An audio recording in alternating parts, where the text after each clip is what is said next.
Hi guys, here is a short video on how to download videos, photos and reels from Instagram. A lot of times people see great content but cannot download it as there is no option for it on Instagram. So here is a quick method on how to download these on your phone. Okay, so go to the post you want to download and click on the copy link option on Instagram. When that is done, go to your browser and search for w3toys.com.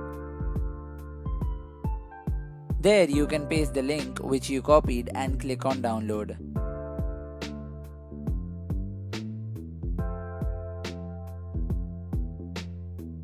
Check if the image is of the same post and download it. This also works for multiple images like this one. All you have to do is copy the link and paste it.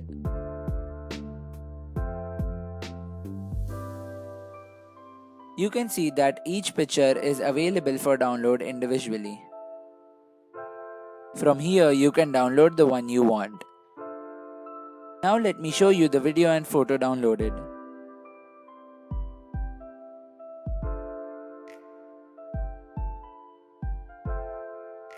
This also works for the newly introduced Reels. The process is just the same, copy and rest you know.